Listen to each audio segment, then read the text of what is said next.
hopefully everyone's got to check out the agenda here for today and had an opportunity to look over the minutes from the previous minute. I'm looking for a motion for approval. I would move that we approve the minutes. I appreciate it. Do I have a second? Second.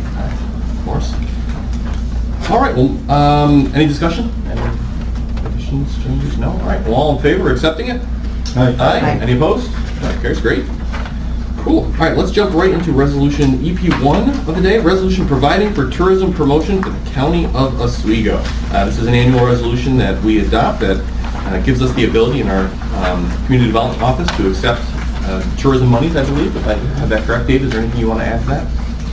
No, it is annual, and it's required by New York State for us to apply for matching funds, that there be a designated tourism promotion agency, and only that agency can apply for those dollars. So this opens the door for us to get, we budgeted like $50,000 this year. We have no idea. It's been all over the board in the last few years. All right, I'll look for a motion for discussion. Make the motion. Do I have a second? Second, thank you, sir. All right. Quick question on that, Dave. Is that only purely for tourism matching funds, and only is it a one-time thing? Is it an annual amount? When that money comes in, is it a one-time money that we apply for, or is it automatically given based on some sort of numbers? That's again been all over the board in the last few years. Usually around November, December, we get a estimate about what it might be for the coming year. Prior to 2018, they were pretty close on those estimates. Then 2020, of course, was a crazy year for everything, but we were told one number, and then we got like a third of that, and you'll get the rest of it later, and then we never got the rest. We got another third approximately of what the original estimate was last year. Came in 2 tranches as well, and it wasn't as close to the total as the estimate. So hopefully this year they're closer to back to normal, and we'll get whatever the estimate comes in at. We're guessing based on the last couple of years that it's going to be somewhere around 50. Okay. Traditionally it was closer to 70. We're just budgeting for a conservative number when it comes to that. Yeah. That money, that's obviously in addition to our bed tax revenues for tourism promotion. Is this based on anything having to do with actual expenditures? Is it only for marketing expenses? Is it a pretty broad range that we can use it for? No, everything that we spend it on has to be pre-approved by folks that I Love New York. Okay, gotcha. Great, okay. Any further discussion, any other questions? Okay. Not all in favor? Aye. Any opposed? Okay, great, thanks, Dave. We talked a little bit about, because this is our annual budget meeting, we have some guests that we saw last year at this time, and so what I'd like to do is kick it over to, can I jump right into budget review? I'm going to jump into budget review. Let's go right with our guests first, if I could. Mr. Botar, you want to head us off here, start us up? You want to join the table here? And everyone, I believe, has had an opportunity to look over the budget. Page 2. Page 2. Everybody's favorite page of the budget, page 2.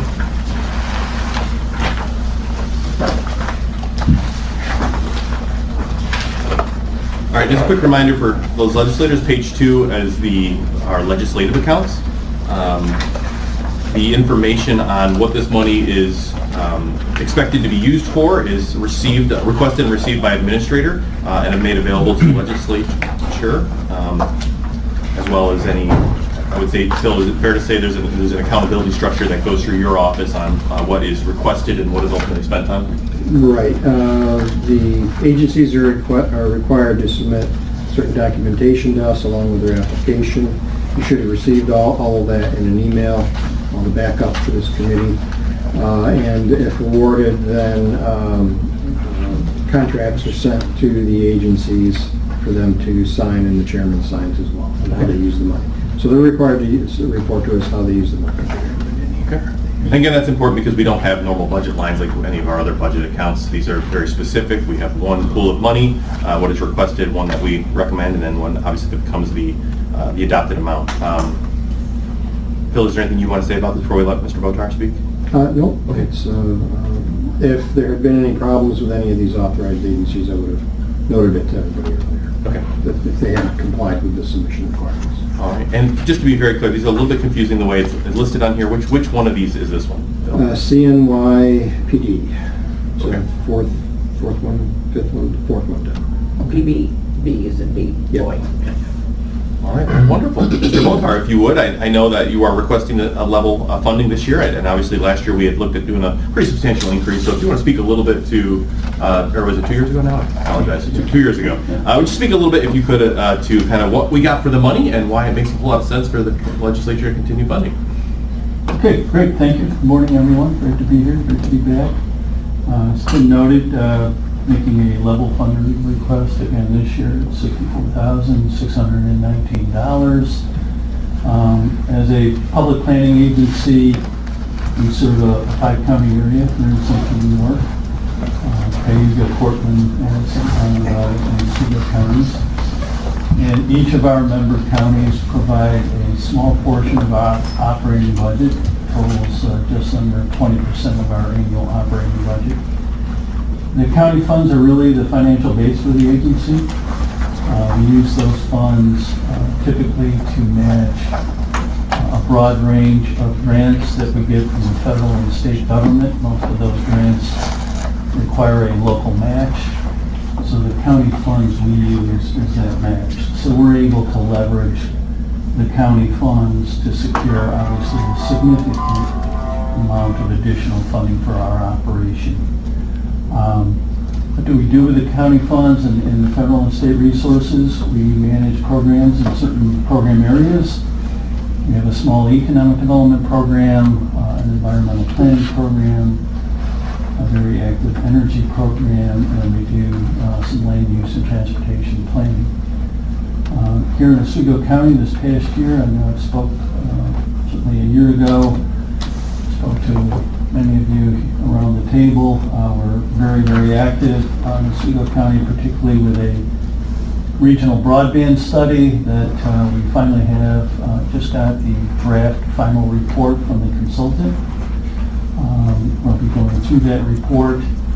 That having that study completed will position each of our member counties, if they wish, to pursue funding at the federal level, particularly from the U.S. Department of Agriculture's Reconnect program. We recently announced $1.5 billion for that program to expand broadband service in rural areas across the country. The study that we completed really provides the critical information that's needed for this particular federal program, so the timing of having the study completed, the information that is in the study, we have a very good handle now where there are gaps in broadband service, certainly here in Oswego County and across the 5-county region. So that's an example where some of our work on the study sides, preparing plans, where these plans can actually be used to help counties secure funds to implement certain projects. With our economic development program, I know I was here a couple months ago talking about a big federal initiative which we did as a region, applied for. It's the Federal Regional Economic Development Program, which if we're successful as a region, would position Central New York and Oswego County to compete for or to receive up to $75 million for various projects. One of the 8 projects that was included in the application that Dave Turner and I and Mike Treadwell fought very hard for was funding to support the expansion of the Oswego County Business Park and Schuylkill to put in infrastructure. So that's just another example of where we're able to direct our effort to clearly benefit, in this case, if we're successful with this application, folks here in Oswego County. That's great. And I want to thank you again for the informational pieces that you have forwarded to this group. I know many of us have had your organization pretty active in our districts, and so I want to thank you for that. It's always very helpful for us to know where you are active, what you're doing, and like I said, what we're getting for the money. So I appreciate that. I apologize. This being the budget meeting, and some of these folks maybe not being familiar, I should have done a quick round of introductions. So, Mr. Botar, why won't you start, and then I'll go around the room quick, if you could. Well, I'm Executive Director of the Central New York Regional Planning Board and Services. Thank you, sir. Paul, if you want to go. Sure. I'm Paul Forstier. I'm the Executive Director of Cooperative Extension for Oswego County. Mike, if you want, we'll finish out the room. Go ahead. Mike Treadwell, Executive Director of Operations for County. Gary Match, I'm the Director for OCO Public Transportation. Joe Sharvelati, District Manager with Oswego County Soil and Water Conservation District. Okay, great. Thank you so much. I think everybody else is pretty familiar, so appreciate that. All right, let's do this. Do we need to entertain a motion to discuss, or should we? What's the best way to do it? There, Phil, does it matter? Someone makes a motion to approve and get a second, and then it's open for discussion. All right, so I'll look for a motion to approve this, at least, and recommend it to approval by the finance personnel. Sorry. Go ahead. I'll make take that- Morris's I'll make motion and that- second by I'll make Ed. that Thank you. All right, discussion. Go ahead. Yeah, thanks Dave for coming. Could you share with us the contributions from the other 4 counties? Yeah, I don't have the numbers. Roughly. Yeah. We get about $120,000 from Onondaga County. Oswego County is the second highest at $64,000, around $30,000 from Kaneche County, $20,000 in Portland County. So it's basically structured on a per capita basis. So Onondaga County, having the largest population base, is the largest contributor. Thank you. Morris. I've been on that board for a number of years, and it's a great organization, and they do a lot. We don't know all the stuff, but a lot of these projects in the county are through his agency, and it's a good organization. They're very good. Yeah, I want to echo that if I could, especially when we're looking at this broadband study. These regional partnerships really do open up the opportunities that we can have in order to go at these larger pots of money. The discussion we were referencing that could potentially bring, millions and millions of dollars into our region, would not be possible without those partnerships. So again, I want to thank you for the work you do there. So. All right. Yeah, thank you, David. I would just add, I've worked with Dave for many years, and he was, the agency was given CARES money that they could have done a lot of things with, and recognizing the need for broadband in our region, they wisely chose to focus that on doing studies that we could not probably have afforded to do ourselves, and then also allocating the funds for someone to prepare a grant for us at the end if the data suggested that was appropriate. So it's that kind of insight into the region that they're aware of what the needs are and work hard to address them. I know right now they have staff working in the town of Oswego on a local waterfront revitalization plan. They have staff what's another,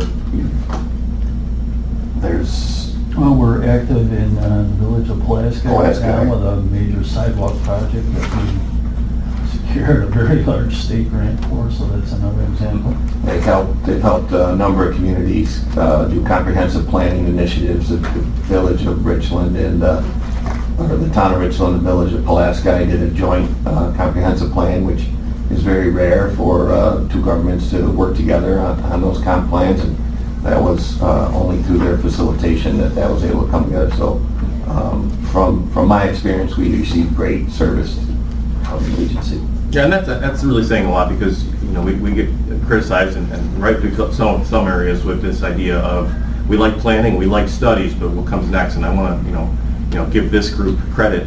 We understand the importance of infrastructure. We saw it in our economic development strategic plan. I know Legislator Schaub's been echoing that for quite some time as well. If we want to be competitive and if we want to grow this economy, we need to have the infrastructure to support it. And so again, partnerships with yours and some of the ones we'll talk about a little bit are super important. So again, I know that's a large focus of internally as well. So all right, is there any other questions for discussion for Mr. Botar? I want to add one thing. Go ahead, Mike. I'm going back in history a little bit, but it was a regional planning development board that helped us with the EDA funding to build out the Oswego County Industrial Park with water, sewer, highway, and they were instrumental in getting infrastructure services out to Novellus and as well a few years ago. Great, thank you. He's going back in time.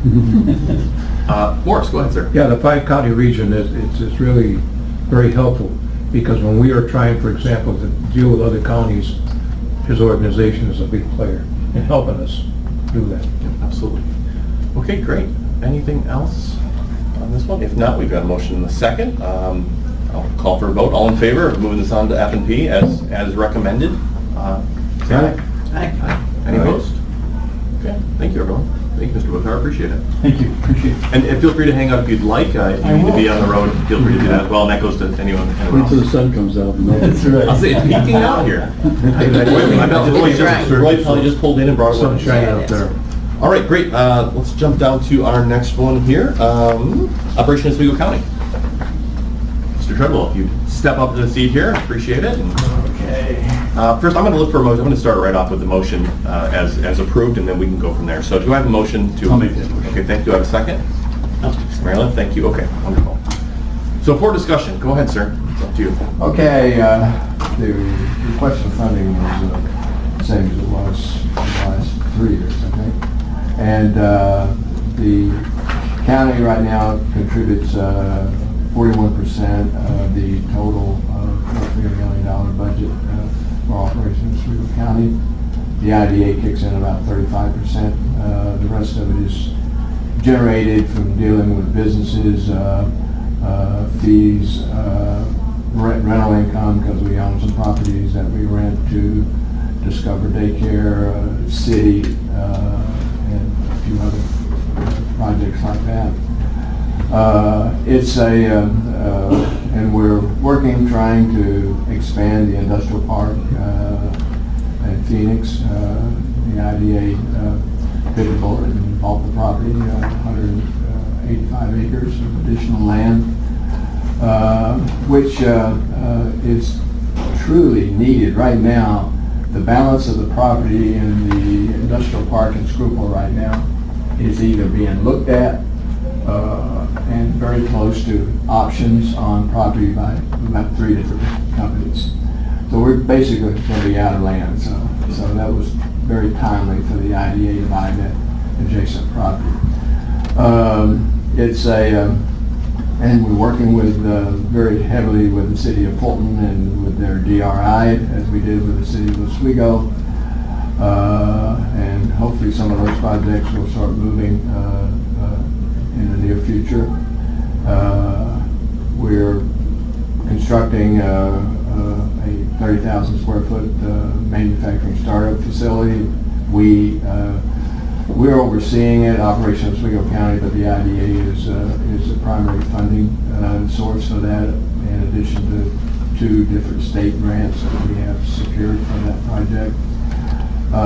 So things are pretty exciting, and recently the $130 million expansion or investment by Novellus certainly bodes well for the county's future. And so you get, all legislators get a monthly detailed report on the things that we do, so you know what we're involved in.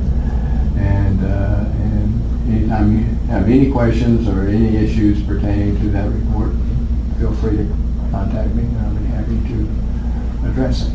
So. Great, thank you. And I'll just put a little plug here as well. I mean, we have funded $417,100 for a couple of years now. That is, like I said, goes directly to the payroll of Operation Oswego County. Just as a quick reminder, Operation Oswego County is a local not-for-profit. It has a board of 25 members, is that correct? 28? The board is 24. 24 members, of which the chairman of the legislature, the chairman of this committee sit on as ex officio members. Dave That's Turner, on top of the 24. yes, in addition to. Dave Turner, our community development director, is also on the board as well as the executive committee of that board. And so we do not have an economic development department in the county. we contract with Operations Oswego County to perform that service. Treat Mike like you would a department head. Call him if you need him. He is always available, and his cell phone number is available everywhere. I write it on every wall in his buildings just to make sure. So, so if anybody has any questions, Getting those midnight calls. you're going to get that car warranty one of these days. Is there any questions for Mr. Trudwell? Yes, sir. Good. I apologize, and that is actually on the Operations County Board as well. It has predating his legislative seat. I've been fortunate to be on the board for 20 years. 20 plus years. I'm encouraged with their transparency to start with, and the involvement that the staff has. Very seasoned staff, very experienced staff, and being involved with small town planning boards and zoning.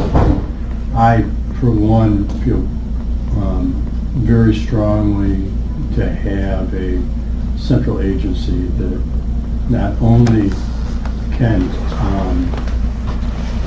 handle questions when individuals come, but actually goes out and solicits for businesses to come here and those competing dollars. So I think a very viable agency, and I've seen a lot of good work from your office. So thank you. Sure. I'd just like to add, from a technical assistance standpoint, there's a lot of times when we're in the process of considering or applying for grants or considering making an application, and we need data in order to make a competitive request. Using our system, it could take some months of approval process to get quotes, go out for bids, get approval to hire somebody to do that work. More often than not, I can call Mike and say, Mike, they have various agreements with consultants of all groups, and I need an engineering study on a wastewater issue or whatever it is.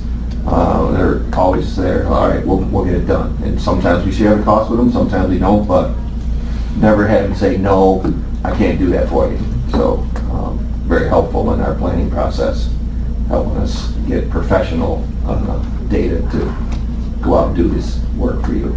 Great. And I'd like to mention too that Mike also serves as the CEO of our IDA as well, Industrial Development Agency. As an employee of the not-for-profit Operations Oswego County, our IDA, our appointed board, the county here contracts with Operations Oswego County to utilize their staff as the staff of our board's entity. So I just wanted to kind of mention that as well. So it kind of serves a dual role there, ultimately through the county. So. Gary Toth, who is the director or the president of that board that we appoint, unfortunately couldn't be here today. He did want to, send his regrets. He had some power outage issues out in his neck of the woods. So, but again, we don't directly fund the IDA board, but they do contract with Operations Oswego County. So we kind of line that up. Morris, go ahead. Yes, I've served myself on that board and still am. It's a great organization. All you got to do is talk to the people in business or manufacturing. They have high praise for their help and assistance, known all over Central New York. Thanks, Morris. Okay, is there any further discussion? Any questions anybody has for Mike? No, I believe Mike will be here next month giving an annual report for that agency as well. So I know you had it prepared for today, but with budget, we're gonna push that back to next month. So, all right, no further questions. Got the motion in the second. Any further discussion? No? All in favor? Aye. Any opposed? All right. Thank you, Thank you very much. Congratulations to everybody crossing the finish line first. All right, wonderful.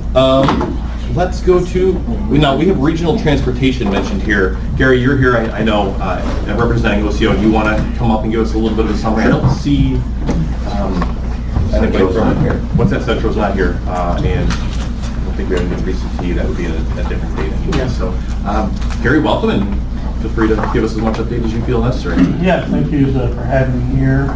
So the request into the budget of $900,000 is speak on that specific. These are more or less noted as pass-through dollars. These are state operating assistance funds. They come from the state that assist with the operating cost of the public transportation in two forms, that is fixture service plus on-demand service. And these dollar amounts are associated to the current contract that we've had with the county since 1981. Okay. So these funds do supplement the system, not at 100%, but there's other parties of revenue source that comes in to assist the system. So in a nutshell, this is kind of an annual event with you folks, and present this budget request. Right, and actually, I'm sorry, I should have asked for a motion. Let me look for a motion to discuss this. Mary Ellen, first, second? Second. Roy? Whatever. Welcome, Roy. Sorry, I'm late. No, you're fine. I told him there was a blizzard that you brought with you, but it looks nice out, so I don't know. All right, and Gary, I apologize. Now, Gary, you're an OCO employee. Yes. This is a contract that we do competitively bid. OCO has been the awardee for, like you said, since a long time. And it is mostly pass-through money. You will all remember that we have almost probably 5 times a year vote on some of these monies that the state passes through us and other things like that. I do want to commend this committee and specifically our subcommittees on transportation as we really started to move that ball forward over the last 2 or 3 years, and a lot of hard work has gone into that, a lot of partners. So I really appreciate the work that's been done there. Is there any questions for Gary or anything else having to do with transportation? I do want to note that we have heard, I'm assuming it's public information, is the contract with OI, is that public information, or it was mentioned in public yesterday, so I'm going to go ahead and mention it again. The Oswego Industries contract, I know has been awarded. I'm excited to see what that means. I know that was some concern that we voiced in this committee about losing that contract 2 years ago, or whatever it was, so encouraging to see that back, and that's a very necessary service that we offer, so excited to see that coming back. Very good to have. So thank you for that work. Any other questions? Any other questions? Okay. All right, well then, all in favor of forwarding this on to F&P? Aye. Aye. Any opposed? Okay, great. Gary, thank you so much. All right, thank you folks. All right.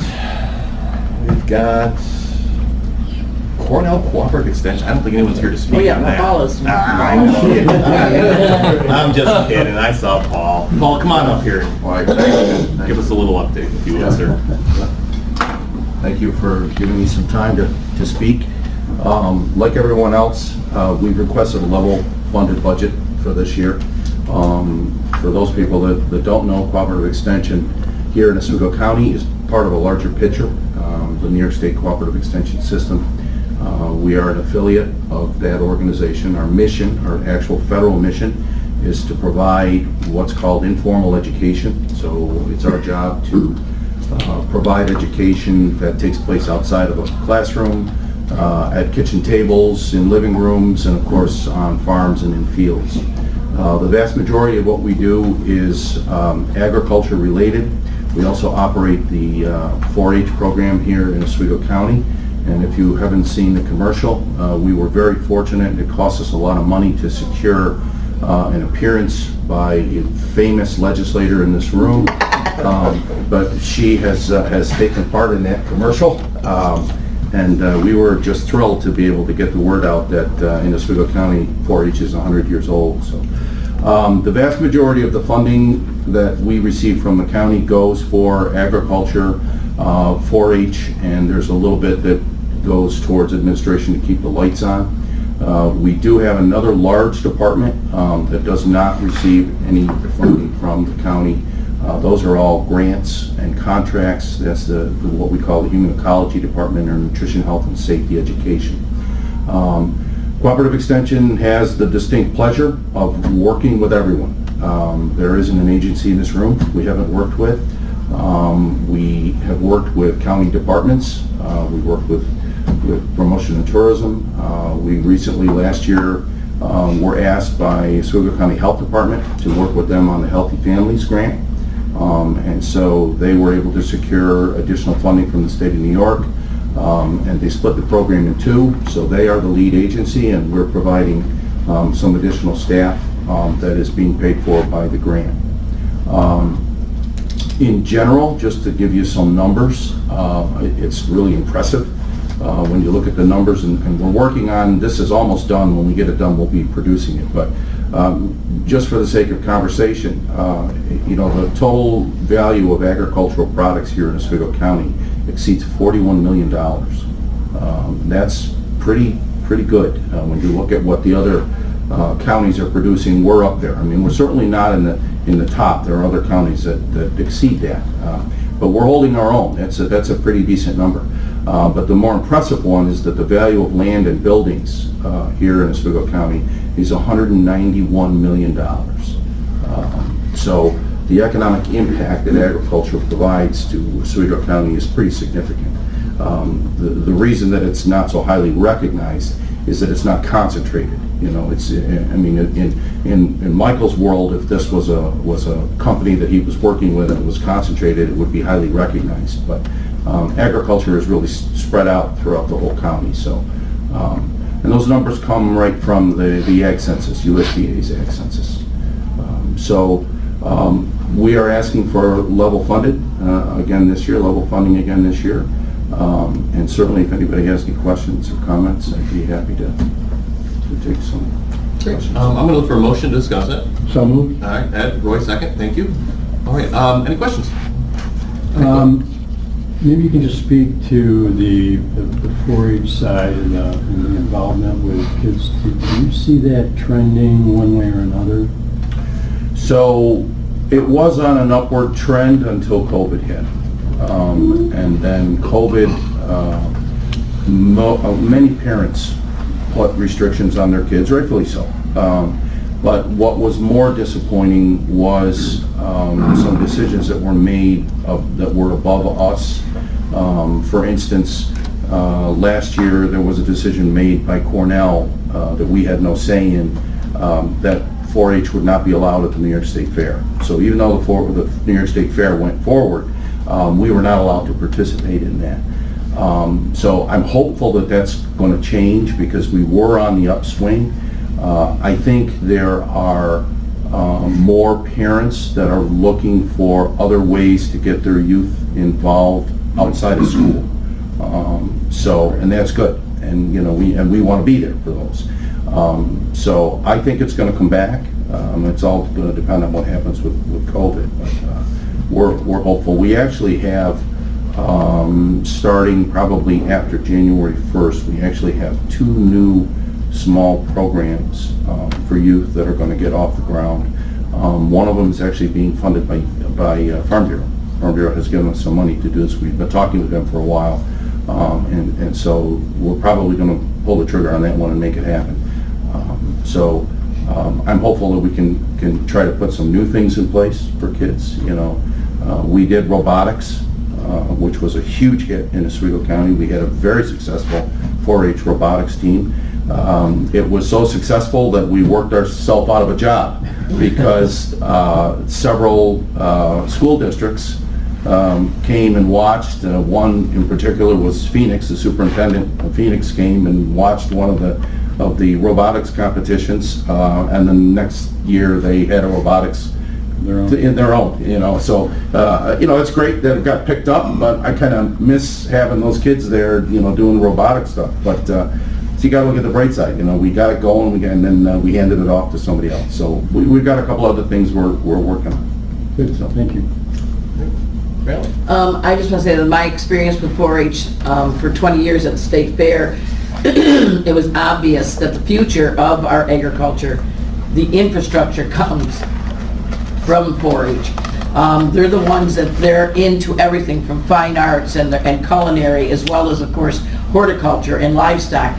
But those kids that you're putting in and getting the experience at that level allows us to have the open classes that are there. Without that infrastructure 4-H, you wouldn't have that. And so it's very, very important that they do a cooperative extension, hugely. And that robotics and the STEAM, it is. Once again, you're the infrastructure that's getting those kids, and it goes forward. So thank you. Our future looks good because of you guys. And that was not a paid. No, that wasn't a paid. No, we paid her for the first. I didn't even get a cup of coffee for that. All right, great. Any other questions? David, go ahead. So Paul did mention that they also host and help manage the Farmland Protection Board for the county. And through that entity, they coordinate the agricultural district process for us annually, and the 10-year renewal process as well. So it's a lot of work coordinating and managing that, and it should go unsaid that you guys participate in that, along with the Office of Real Property and the Planning Office. Thanks, Dave. Great. Paul, thank you for what you do. You do a great job. Thank you, I appreciate that. In the training, do you ever let everyone know the dangers of Roundup? So, we did, this is 2/21, in 2018 or 2019, I want to say the summer of 2018, we were able to secure 2 Cornell researchers who actually came up because we had a lot of requests from farmers. You know, I know that I'm using it, I know what the label says. You know, here in New York State. I don't know how to say it. Yeah. Glycophosphate. Glycophosphate. Yeah. So the label, you know, what they call the label from the DEC is everything. I mean, as long as you participate and use that product the way that it's labeled, you're okay. But many of the farmers were asking a lot of questions because there was a lot of stuff in the news. And so we brought up 2 Cornell researchers and had a very successful, this is pre-COVID, meeting that we did. We probably had 45 or 50 people there. And so those people kind of walked away with a different understanding. You know, if you stray from the label, you can expect problems. I'm just concerned. I spoke with my physician, who's from Canada, Dr. Stevens, and he told me that it is banned. It is like a $50,000 fine, hospital jail time. You can't even have it in the country. And it has been banned in most of the European nations, including Cambodia, Vietnam. And I have some serious concerns with it. And I just think that I understand Monsanto is one of the largest contributors to many groups. And I want to voice my concern about the use of it, especially along the edges of our roadway. We talk about tourism, and then we look like we've been strafed, you know, with fire. It's a mess. I got a tickle, I apologize. But I really think we have to pay attention. And it certainly isn't a tourism thing. If you're spraying the edges of your road with something toxic and it kills all the foliage, there's no way for it to look good. And what are the repercussions on children playing in the area, the runoff into the waterways? I just feel that it's a very serious issue that's being danced around. I think as more research comes out, I think some of that is going to change.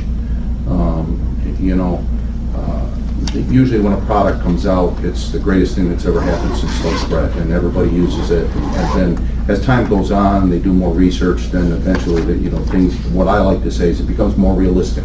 You know, it's okay for this, it's not okay for that. And I think that's one of those products that eventually, I think, as more research comes out. To not be okay in 20 countries, that's Yeah. my opinion. Yeah, I get it. Yeah. Thank you. That's great.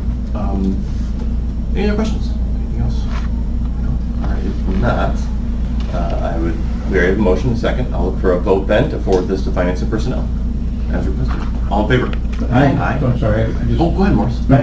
I want to compliment the situation. They work with Cornell, and that's very important. They have people up here, they back and forth on various products. When you go into farming, there's so much involved in different things that talent comes from the college and comes in, and we're lucky because of them. Thank you. Thanks, Morris. Okay, so all in favor? Aye. Any opposed? All right, thank you so much. And I pick on Paul a little bit. The reality is, you know, we had asked for different agencies to come in and give presentations kind of on the off-budget calendar, and in reality, we were shut down. We had no visitors allowed for, almost 14 months in these committees. And so, I think we're doing a little catch up. So we will get Paul on there to As give us at Legislator Stahl's request, the day that I wanted to come here, I did stand in the parking lot and deliver a speech, but no, there was nobody there.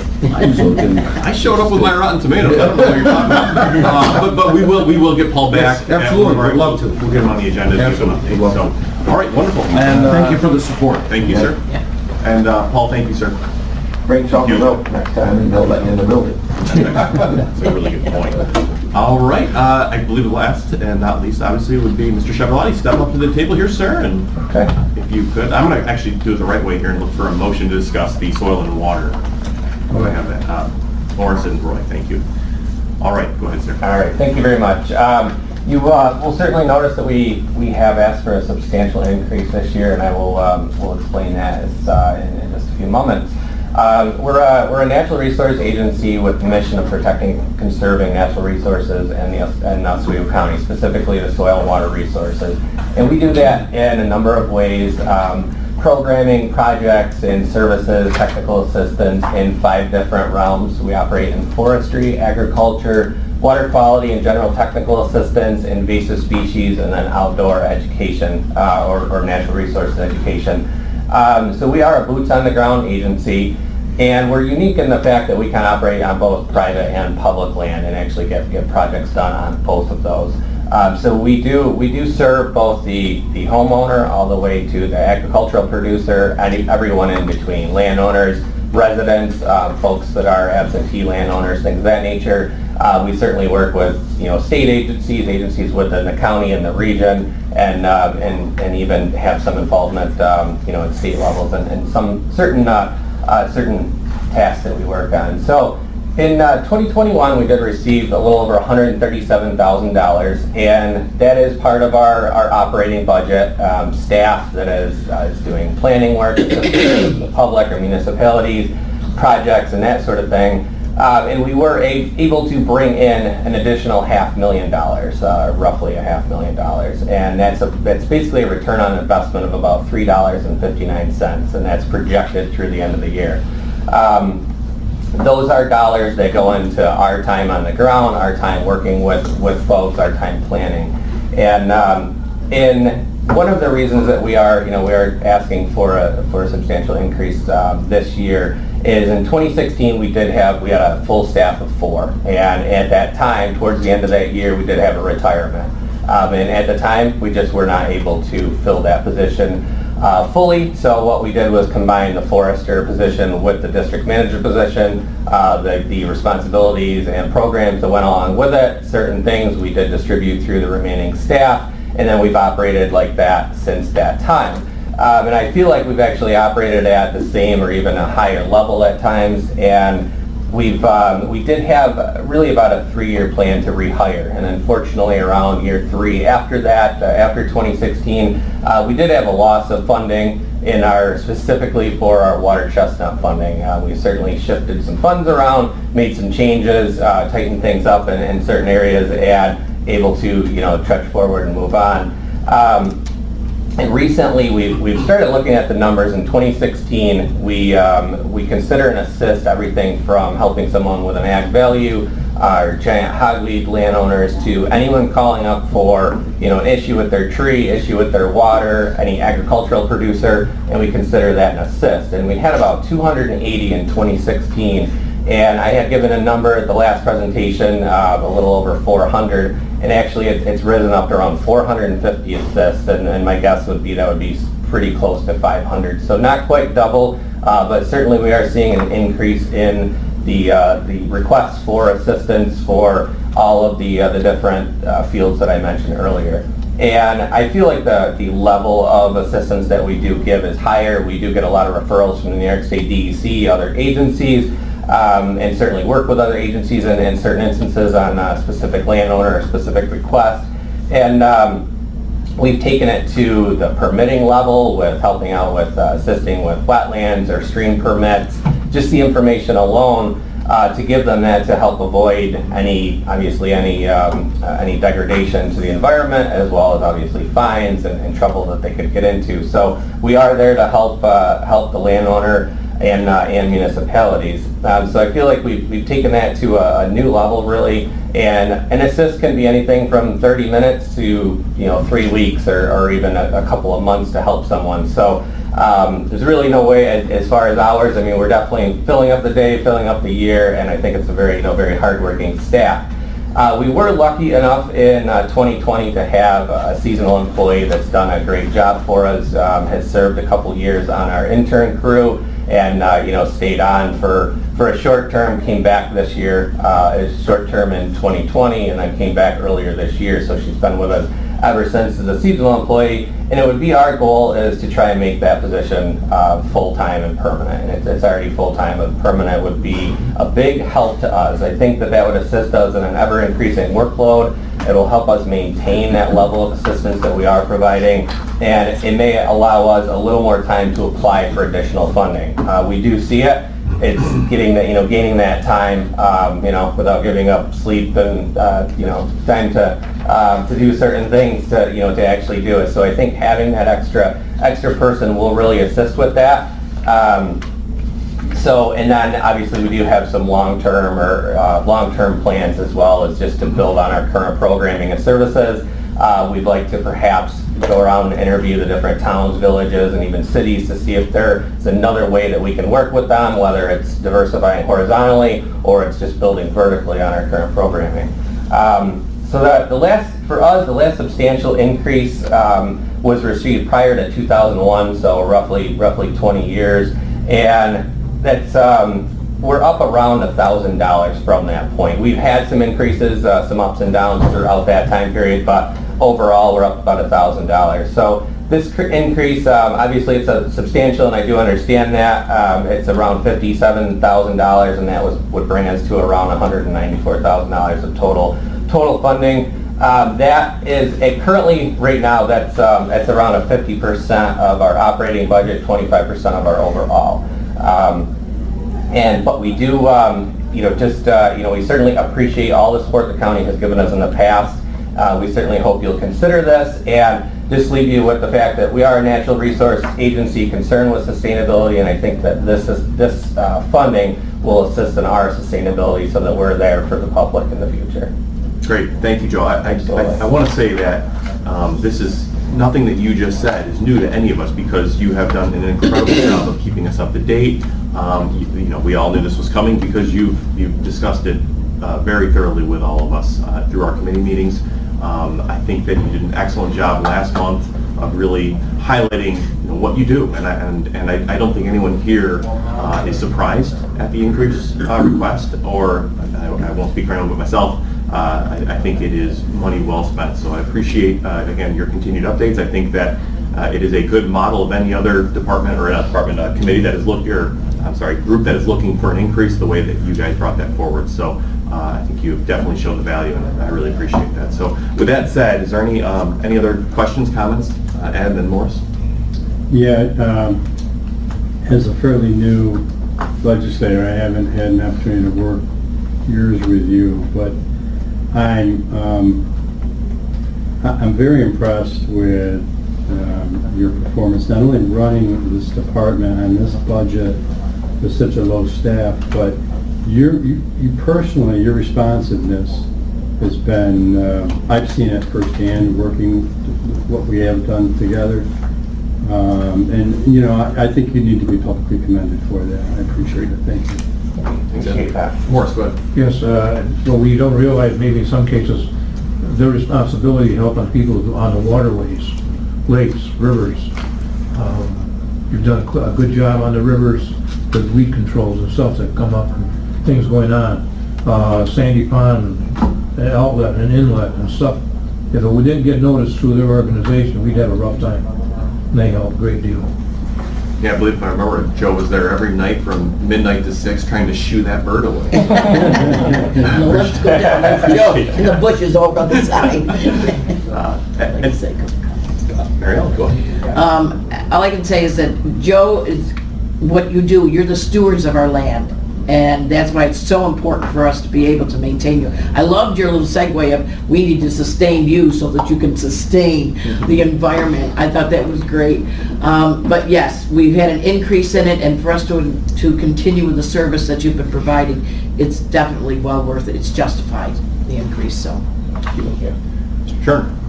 Just as an example of the way that he also interacts with the county departments, it's not uncommon for myself or one of the snowmobile clubs to call him directly and say, there's a trail issue, can you go with these folks, find time, walk the trails, and I don't know how many days he spent in the hinterlands looking at trees on our property, telling the clubs whether or not they should be cut, reporting back to us. I can think of one particular club where not only did he go out and do the walkthrough with these guys and listen to what they had to say, but then he sent me like a very professional 10-page report of the whole activity and his recommendations, and just very professional work, and what they do with 4 people is amazing. Thank you, Dave. Okay, anyone else have anything else? Joe, I love what you do. Are we replanting at a rate of what we take down or what is being removed? As far as on the reforestation property? Yes. We really haven't replanted, but we've done that naturally. So we've done the natural regeneration is what you term it. So you leave, you cut to a certain density, leave seed trees, space at, or at appropriate spacing, appropriate species, that sort of thing for the site, and then you're trying to regenerate. We've had to do some control in the vegetation and such, and then you create basically a blank slate to start over, or just have trees after trees. So that's So when they skid them out of there and everything, I mean, some damage occurs. Absolutely. In some cases, in most cases, well, all cases, I make sure that it can be fixed. So if there's concentrated damage that you, or concentrated use that you would have on a skid trail, things like that, you're making sure that they adhere to a contract, so you're writing in that environmental, quality that you're looking for after, so you need site restoration and things of that nature. So I put all that in. As far as the replanting, I do have plans of doing some, but right now we've done it, natural regeneration, and we've had some that don't go as planned, but we have had certainly some success where you can see, more than 5,000 seedlings to the acre, which is what you're looking for. So. Okay. Thank you. Yep, absolutely. That's right. Okay, anything else? No, Phil, do you have anything to add on that? Do you feel comfortable? Okay. Well, again, Joe, thank you for those updates, the constant updates. We appreciate them. I think you've absolutely shown value, and I think the rest of the group would agree. So with that in mind, I'm going to call for a vote to pass this on to Finance and Personnel. All in favor? Aye. Any opposed? Joe, thank you very much. I appreciate it. Thank you very much. I appreciate it. Okay, so as far as budget review goes, I think the last one we have, and if this is correct, I don't know if I don't see anybody I missed, Phil, but I believe we do have 2 other agencies that we fund. Is that correct on page 2? Is it 2? I think there's is this the school, the library board, or does that go through this committee? That's not through human services, right? The library is us.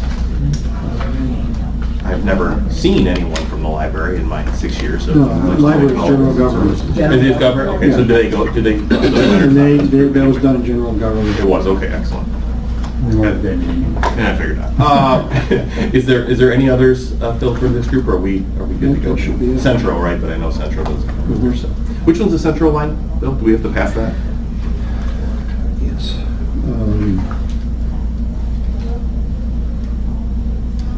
I don't remember the amount of that. So.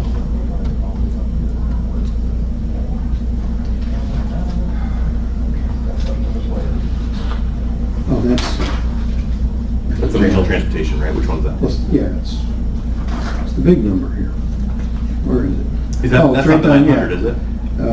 Did we ever take care of that See, then? the state aid, 900,000. Okay, so we're good there. That was, we had Gary speak to that, but that's the OCO one. So there's not a separate one then for regional transportation? David? I think, if I'm not mistaken, Phil can correct me, that it's not really a budget that you have a lot to say about, because it's mandated that we give them a percentage of the Okay, I Mortgage found mortgage it. tax. Yeah, it's the one other payments that doesn't have a project name on it, the 90,000. Okay. Other payments, okay, is that, do we need to vote to pass that forward, or is it? Yeah, just picking it up. Okay, so then I would make a motion for the central payment of, it looks like it's adopted at $90,573. Do I have a second? Second, Morris, thank you. Any discussion about that? Again, we thankfully do have a representative to the central board now for our county, the first time in 8 to 10 years, I think. So that's exciting. The gentleman who is filling it did step down from the VCT. However, he has indicated he will continue to serve the county in that role. And he will report here to our And will committee. report to our committee. Yes. So, again, I mean, we were required to do this one, but Dave, go ahead. I'm not sure how long he's going to continue to serve. He said he will while he's here. Okay. But he's also said that he has some plans to move south towards his family. Okay. So when that happens, we'll be looking for somebody else. Right. Okay, so maybe we can start, Something to start thinking about. in our transportation committee, coming Yes. up with a plan for that. Okay, great. Then I guess our last one, it would be to shift over to the community development office. Page 139 is tourism.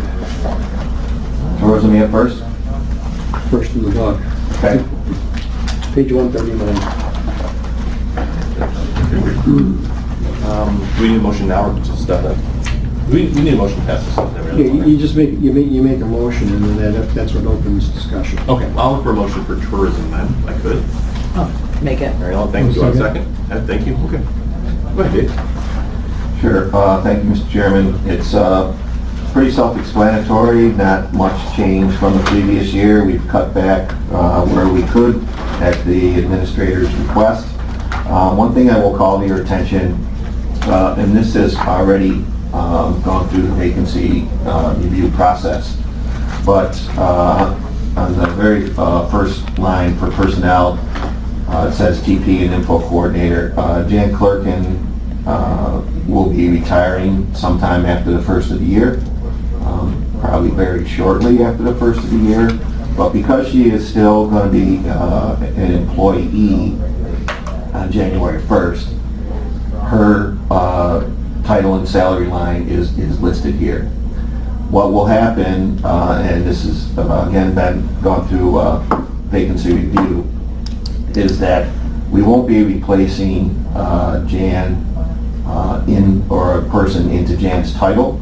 Instead, we'll be adding another tourism and public information specialist at the approximate salary that you see on that line.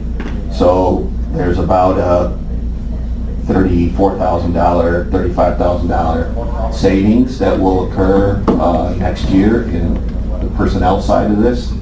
But because she will still be employed at the first of the year, it has to be listed in this fashion.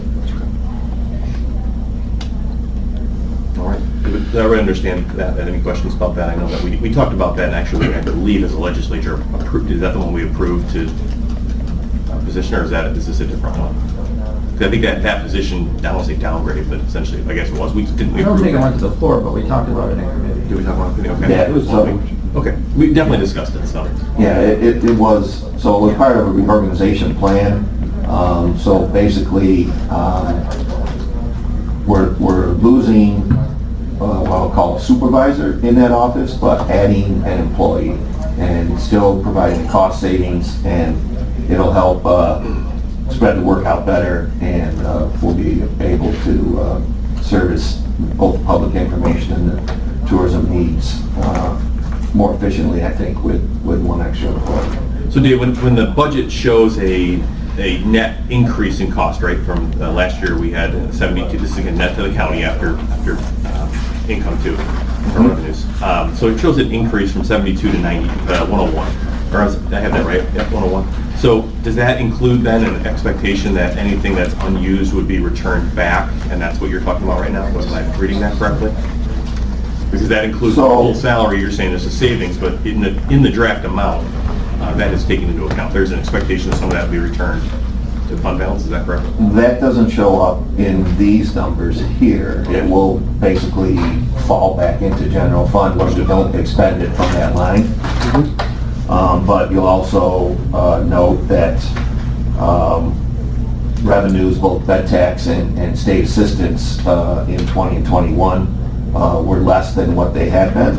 And so our anticipation is that we're going to close that gap. Spending was down as well. Right. I mean, we didn't, state didn't do any advertising.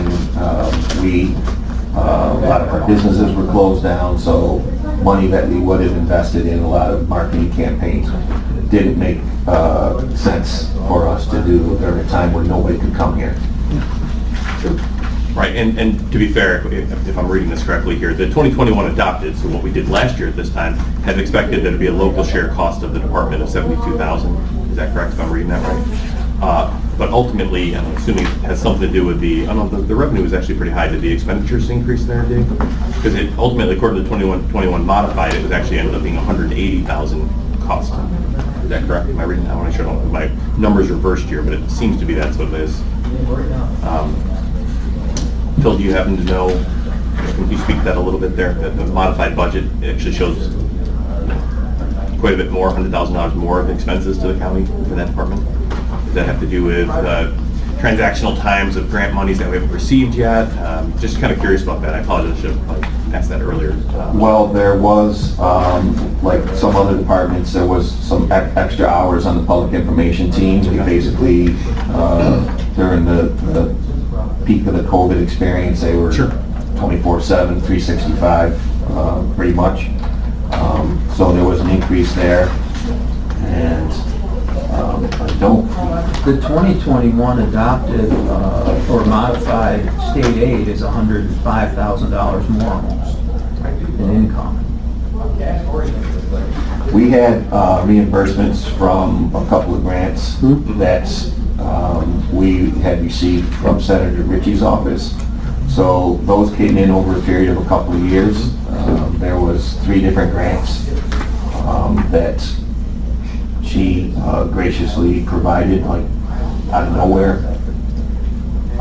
And so that's the revenue variance in those years reflects the reimbursement. And that would be in the tourism department, not the planning department? That would be in the tourism department, yeah. Were those grants for advertising? Because the advertising is up to $200,000. Those are the modified. Yeah, so she had a request from one of her communities on the St. Lawrence River to provide some support to host major bass tournaments. And there's certain infrastructure that Bassmasters requires you to have in order to be a host for one of those events. And I think the town was Waddington. They just didn't have the kind of revenue to be able to put that infrastructure in place. She found money for them to do that, and then in her political wisdom said, I have a lot of communities that depend on fishing for tourism activity, and so what I'm going to do is give everybody some money to help promote fishing and fishing tournaments. And she did that for 3 years in a row. So we really appreciated that, and that's revenue that won't be coming in this year or subsequent years. So that's part of that variation. For the modified number, you're saying for the advertising? Yeah. Because we are expecting that to be back to level essentially what it was last year. So, right, the 300 from 290. So is there anything else, Phil, that you can kind of mention to us as far as the budget goes, just kind of looking over the changes between this year and last year? Because I think if I remember correctly, any of the staffing overruns that we had due to COVID, the hope would be that, at least 75 or 80% of that was going to be reimbursed through FEMA anyway. Right. Would that show up here? Or is that comes back into my budget. Okay. Into that COVID line. Okay. So that's why you don't see that revenue here, and that also affects the modified. Okay. So we don't internally to this see the budget transfers that are done for if we have overages in our staffing here, but it's reimbursed through FEMA. That would be in a separate line. That would, again, all of it end up in our fund balance ultimately. We'll get that money 5 years from now. Sure, at least a year from now. And that's the other thing too to keep in mind as a committee is that because we have grant income here, and a lot of times the expenditures or the income come at different years, it also kind of throws things off a little bit there as well. But I just wanted to make sure, Dave, you had an opportunity to kind of discuss that. Is there any other, obviously we've talked about the salary and wages increase because of the position you're talking about. Ultimately, our expectation would be then that we see that money returned back. We don't really see, Phil, and you can help us with this, we don't see that transfer, right? That's one of those close out at the end of the year type transfers? But if we were interested to verify that that did ultimately happen, then something... Treasurers has a record. Okay, that's what I'm looking for. Okay, does that make sense to everyone? Roy, go ahead. Dave, do you have a sense, if we were able to get the Airbnb revenue, have you guys taken a look at any kind of rough numbers of what that would impact as far as additional monies for the advertising for tourism or? Yes, we have looked at that, and I think I reported on that last month. If we could, I don't know if those numbers are in the minutes. I don't think so, but I can get that number for you. Specifically, we looked at one of the entities, and I don't remember if it was vacation rental by owner or Airbnb, but we were able to gather the data for one of those, and it's a pretty significant, in the hundreds of thousands of dollars that we would acquire if we were to add those types of properties, as well as change our bed tax law to units. We'd have to change our bed tax law in order to do that, because right now, anything that less than 6 units. So I'm just trying to make sure we keep sort of a full court press on that to try to get our state reps to do something with that during the next budget. That's the hurdle that we have to overcome. Is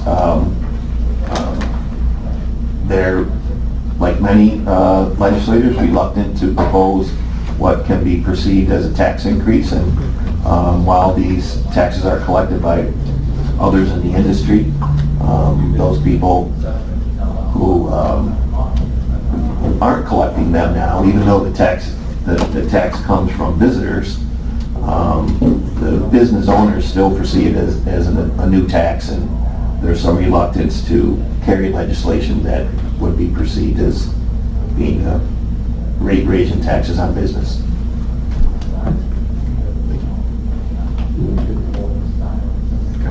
Any other questions for Dave on the tourism front? I'll obviously jump into the other ones here shortly too. So. We have good data on that. We have a contract. I just want to make sure we keep pushing on it. Yeah. That's why I brought it up. I'd love to have the money, but trust me, we ask every year. So. Well, maybe we need to do more than ask. You're going to run for assembly is what you're saying? Right, yeah, sure. All right, thank you, Dave. Anything else on this budget for tourism? All right. And as a reminder, the public information obviously is also included in promotion and tourism.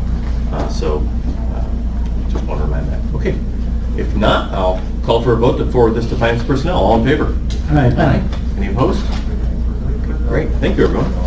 All right, what is next? The planning portion begins on page 162.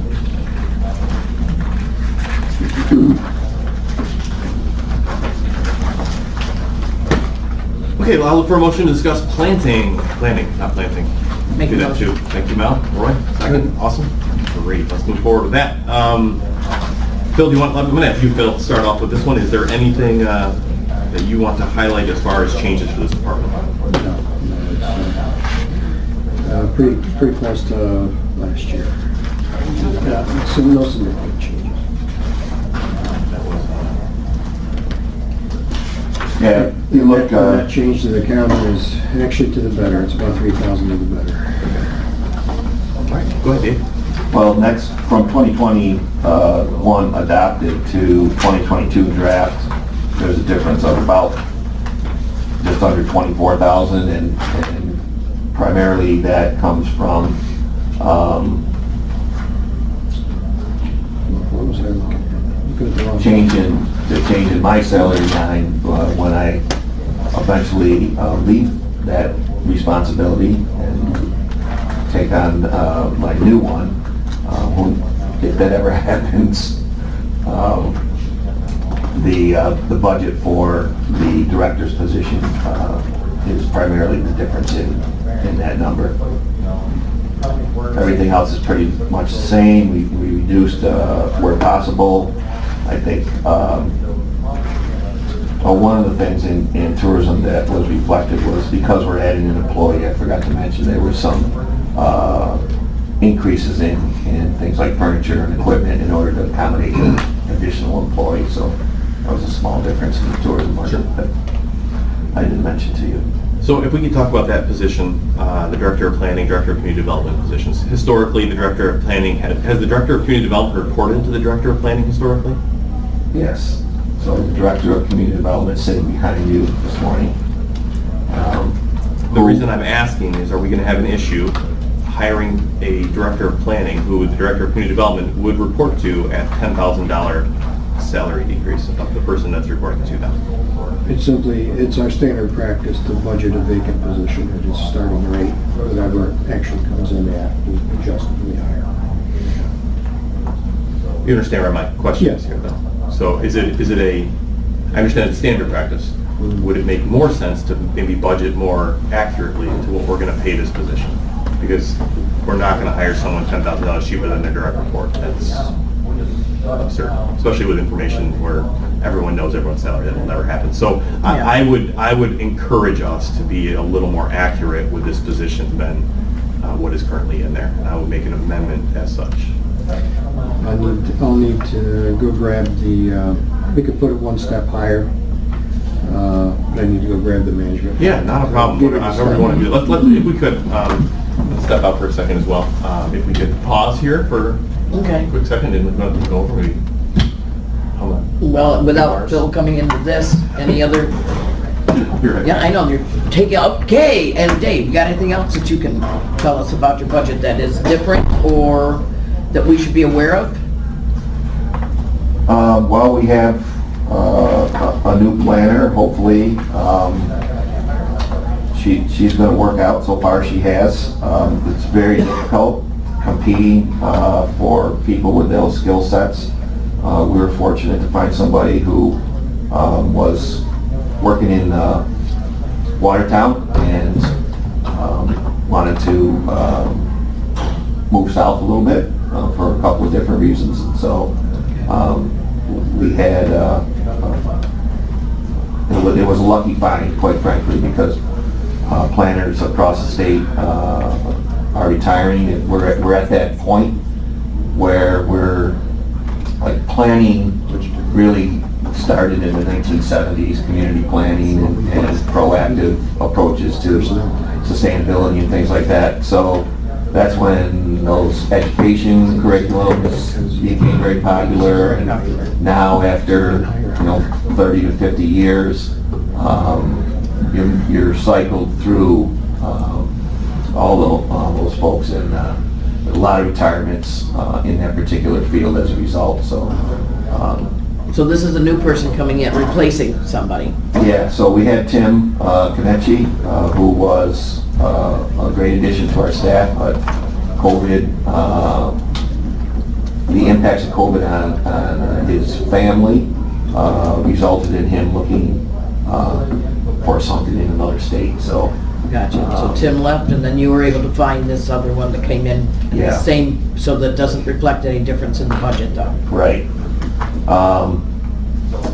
Donna, who has been in the planning business for a long time, also will be likely to retire in the next few years. I'm not going to choose her a date for her or try to push her out the door, but she's got, how many, 31 and a half. 31 and a half years, so it won't be long before you're planning to replace her, and I do have in my current staffing plan a process by which to automatically kind of reorganize the department when that happens, and whether there's a change in titles, but so it's part of our sustainability plan. Who goes where, what kind of work are they doing now in order to prepare them for these events when they occur, so. All right. Well, thank you, David. Okay, great, sorry about that. Go ahead, Phil. Okay. The next step higher would be step 12 at 81,089. Okay. So you're free to set it at that. But I do want to explain that we typically return them to the starting amount because it usually takes a while to replace someone. And while it's vacant, it is accumulating unspent monies, and that gives you the flexibility to hire at a higher rate and still have enough money in that budget to cover it, and that way you don't have to raise it on the tax levy. Typically, it takes, when we're fast, about 3 months to replace a truck. Understood. Well, I think that it is my personal recommendation that the Pete can feel free to feel differently, and actually this committee can feel free to do differently, but I don't believe that it is responsible to budget a number that we know we are not going to pay. And actually similar to what we just did with tourism, where we essentially did the exact opposite, where we said there's going to be an employee who's coming in for 1 day of work and we're going to budget their entire salary. So I would recommend and I would encourage that raise to the, and I'm going to make the motion to amend to the 81 number, I believe you said, Phil? 81,089. Yep. Which line is it? 802-00-6901, Director of Planning. Yeah. So that's my motion to amend. Do I have a second? I'll second it. No, second. All right. So let's make it, is there any further discussion? Phil, do you have anything else you want to say to that? If you do that, within your motion, you also need to adjust the FICA line. Yes, thank you. The calculation doesn't have to be done now, just make sure that's correct. Understood. So that would be my motion. The second, Dave, do you have anything further to say to that? Any discussion? If it doesn't take 3 months, it would be really great.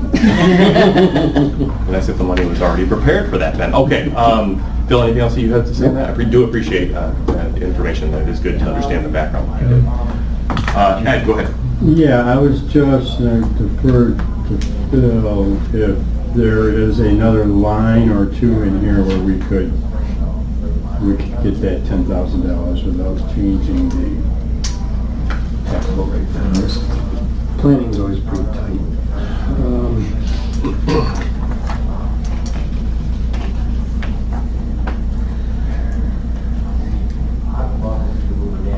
I don't. Notice there's a lot of smaller lines in there. I don't see that. Yeah, these are pretty, right now, Phil can tell you, probably in the last couple of months, I've gone to him with minor budget amendments and say, can I move $50 from other fees and services to postage, or, we try to budget these as close to actual as possible.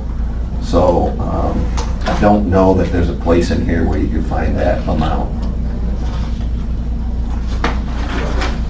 Dave, don't we get some money we charge back to where the mobility management has been able to get us money that we pay for our staffing time? So that is new this year.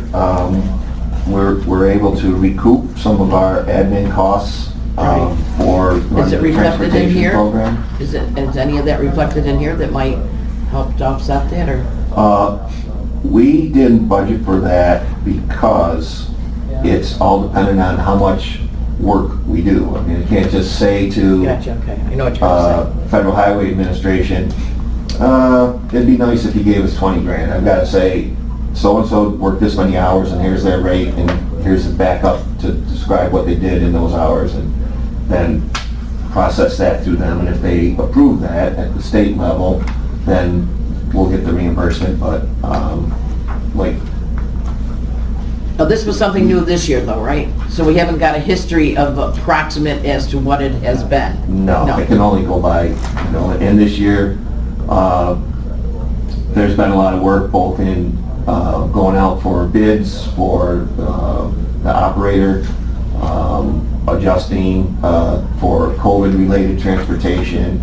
We're much more active in transportation this year, even though people weren't moving. We had more work to do, primarily because the state wanted us to do an RFP for those services. So next year, it's hard to say the hours up front. if I had 2 years or 3 years of data, I probably could throw a number at it, but And ultimately, if and when that money is received, it will still offset this and end up in the fund balance anyway. yeah. And there's Okay. possibility that we can take a different path, and those funds would be used in a different way than just a straight reduction off the salary line.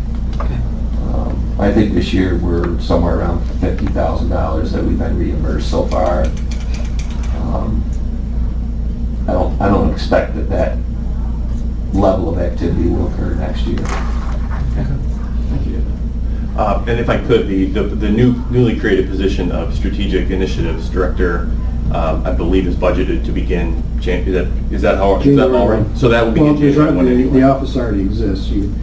We created a budget for it in the 21, and it's fully budgeted in the 22. So that position will end up technically vacant for the budget purposes as of January 1st anyway, correct? So even at this increased rate, we should still see a savings to the budget. Is that correct? I mean, assuming we don't hire someone for this position day one. Oh, right, yeah. So ultimately, there'll be some vacancy savings anyway. Well, and right now, the balance of this year that started after last month's meeting, when you created the new position. So there'll be November, December, and start of October, Savings. you're going to have a balance left in that line as well. Which will ultimately roll back into fund balance, so we can use it kind of, but just so we all know, we understand that. Okay, so any other discussion? If not, there's a motion on the floor with a second. All in favor of the motion? This is the amendment. This is the amendment, yes. All in favor? Aye. Aye. Any opposed? I'm going to oppose it. Okay, one opposed. Do we have enough? 1, 2, 3, 4, so we're okay, right? So it passes 4 to 1. Okay. So as amended, with the increase to 81, and whatever the corresponding increases are to the other lines, is what we will pass forward, assuming we vote to pass it forward. Is there any further discussion on this budget, Dave? Is there anything else that we have not talked about that you want to mention? Oh, go ahead, Ed. I've spoken with Dave several times. I don't recall the section of the code, but your planner's review of local government's projects, I think is very important. 239. 239 review. Thank you for that.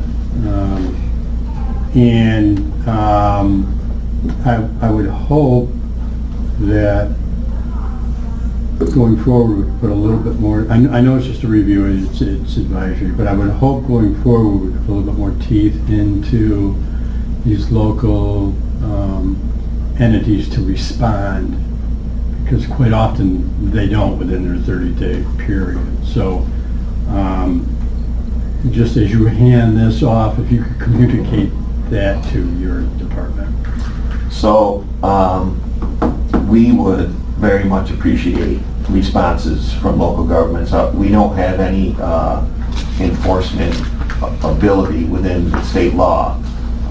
We can't even make people, there's no way, even though they're required to send things to us by the state law, there's nothing we can do to force them to do that.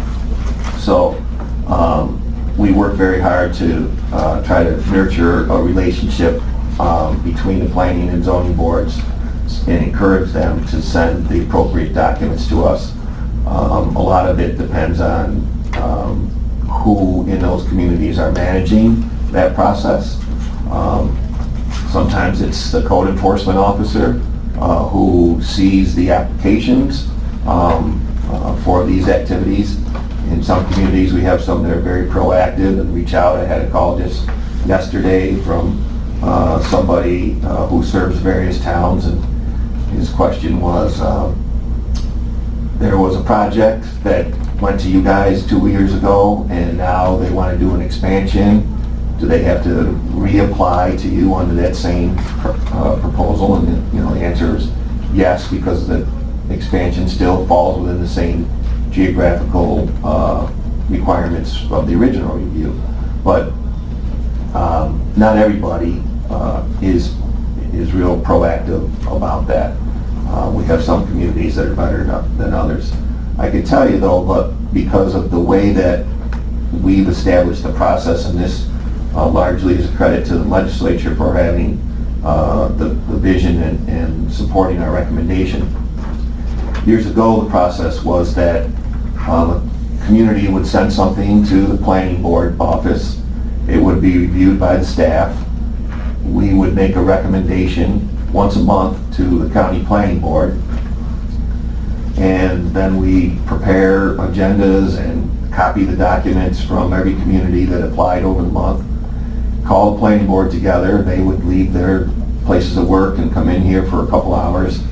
And basically, they would agree to everything that we had recommended. I can't find in the record any places where they overturned the recommendation of the planning department. So several years ago, legislature authorized planning director and staff to function in the place of the county planning board. And now, instead of taking anywhere from 10 to 40 days to respond to these requests. Dave, I don't want to stop you, but can we vote while Morris is still here? Yep, sure. I mean, I'm sorry, just real quick. No, it's not a problem. This is our last vote. If that's okay, again, Go ahead. Ed, are you okay with that? Yeah. Okay. Let me just then, while Morris is still here, I'm going to call for the vote in favor to pass Dave the planning budget to F&P as amended. All in favor? Aye. Any opposed? Okay. Thank you, Morris. Thank you. Sorry. Go ahead, Dave. So anyways, now we turn things around in 3 to 5 days, and that has inspired more communication between the towns because they're getting things done on time. The developers are happy, the landowners, the property owners are happy. They don't have to wait 30 to 60 days to start their project. So that's inspired more responsive opportunity for us, and usually it's stuff that really doesn't matter. More often than not, our response is no significant county impact. You should decide this locally. You know, we get, because of the way the law is established, we get requests for, what do you think about John Smith, who wants to build a garage that's 10 feet closer to the property line than what the code says? We don't care. You know, as long as you locally think it's okay, that's your. So it really was. I won't say a waste, but it was not a good process to ask private individuals to take time off of work and come and review requests like that. But yeah, if you can do anything to help people. Well, I think if we talk about it, we're aware of it. Some of us are more active in our town's planning circles, and you certainly can communicate it back that they're part-time. Thank God they're volunteers and we have them, but they don't have the experience or the knowledge or the resources that your department does to recommend things. So I'd like to see them look at the recommendations in there. They are required by law each one has to have at least 4 hours of training every year, and they can get that through a variety of resources.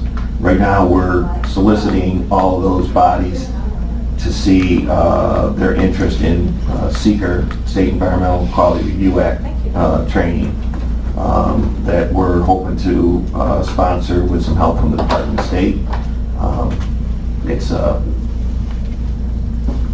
a confusing process for a lot of people, and so we're working with them to try to put a planning session together. And it's at those types of events where we have this conversation and remind them how important it is to not only send us things, but to respond afterwards about the activity of the board. So, thanks. Well, even if individual legislators aren't very active with their local planning departments, I mean, if you need a little shove now and then, we can, sometimes we can do that, even if we're not deeply involved. I know I have been copied on, I think, anything that goes through your board that's in my direct. Yes. Our practice is to copy the legislator whose district the project is in. Right. So, sounds like wisdom. Okay, anything else then on this one? We've already voted, so we're good. Real quick, the development efficiency line, where is that located? Legislature. if that's in this accounts here? Well, shouldn't we do housing first? Well, I just had a quick question. I mean, we can do housing quick too, but the development efficiency line, where is that? It's in the legislative accounts, and it is 10% of the estimated non-nuclear pilots. Which line is that, Phil? I'm sorry. I don't see it. Maybe I'm just missing it. Was that like page 3? Well, the reason I ask is because we have, one of the things that we were looking to pay out of that is local share of grants. That would, I would hope, look to be a line, a revenue line or a transfer line potentially. It's on page 1, second from the bottom. Okay. And with the additional revenue that we've been getting from some of the solar farms, I would just wondered if the money, if we have any sort of internal process set up in order to, when we have, like we did with our solar panel, the solar project, we have technically bypassed the IDA for pilots. Do we have anything set up in order to get additional funds from the pilot we pass ourselves to be deposited into that fund? Because there's administrative costs for our county to do it. Is that to go into that fund? I don't know, that's the question. I mean, it's a pilot. I didn't put it in those funds. Okay. So, but is there additional monies that we pull out from the pilots we pass locally? Do you know? Because again, there's going to be administrative cost to both our attorneys and to our staff in order to provide the services that otherwise the IDA would be paying for. Okay. And you said, where's that one? Sorry, that's on line 1. Page 1, second from the bottom. Consulting? There it is, okay. So 224, level expected there. Okay. Yeah, it goes back to the adopted 21. So just as a reminder to that department, community development, that we hopefully will have funds available through that line for local shares of grants. So a reminder of that. Okay, great. Let's if we could lastly then move to, and the I believe the Strategic Initiative Office does not report to this committee. Is that correct? It's already been done by government in lieu of the new committee not being done yet. Okay, excellent.